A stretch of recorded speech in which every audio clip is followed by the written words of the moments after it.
Everyone, in this video we will discuss about differentiation from its first principles. Differentiation gives the instantaneous rate of change of a function, and it also gives the slope of a curve at any given point. Before we actually go to nonlinear curves, let us discuss about slope of a line. We know it is the ratio of change in y coordinate and change in x coordinate. It is the rate of change of y with respect to x. Now let us consider a horizontal line. As we know, the change in y coordinate is 0, and therefore the slope is also 0. For an inclined line, change in y coordinate is non-zero, and therefore there will be a finite non-zero slope.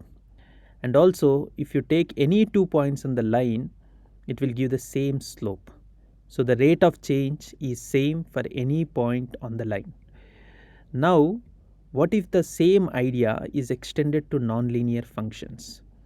So if we take 2 points and compute the rate of change of y with respect to x, you get slope of a secant of the curve and not the slope at any point. But when these 2 points come together and merge together, it actually forms a tangent of this particular curve.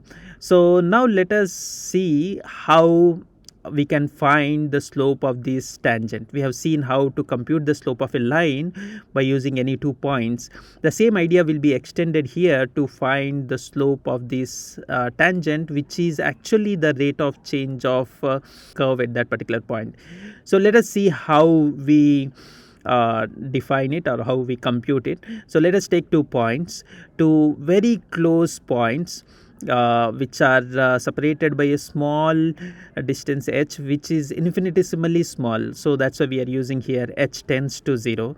Now when we take these 2 points, the change in the curve can be approximated, or the curvature of this curve can be approximated to a straight line. So let's zoom it and see it here. So now delta y is the actual vertical movement along the curve, which is f of x plus h minus f of x, whereas dy is defined as the vertical movement along the tangent. Now as h tends to 0, we define as dy by dx is equal to limit delta x tends to 0 delta y by delta x.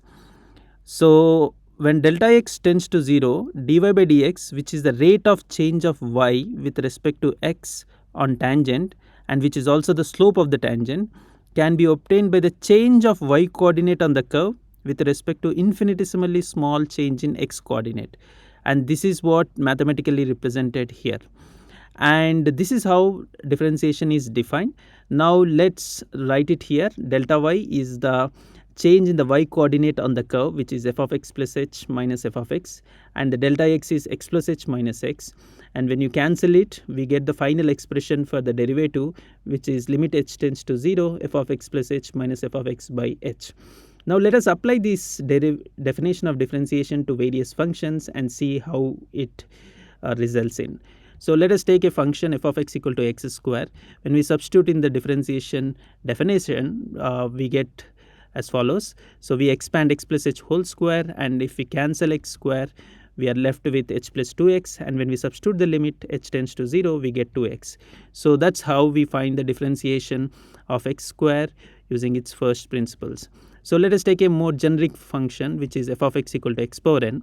Once again, we substitute it and expand using binomial series, and when we take h common, and it gets cancelled out, and we are left with only one term without h, which is x power n minus 1.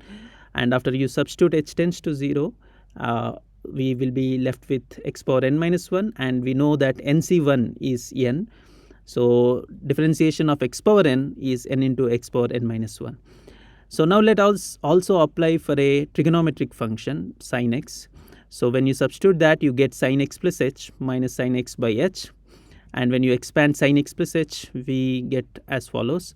And when you take common, you will be left with two limits. One is cos h minus 1 by h, which tends to 0 when h tends to 0. and sin h by h, which tends to 1 as h tends to 0. These two things can be proved actually using geometry and squeeze theorem. And finally, when we substitute those values, differentiation of sin x, we get it as cos x.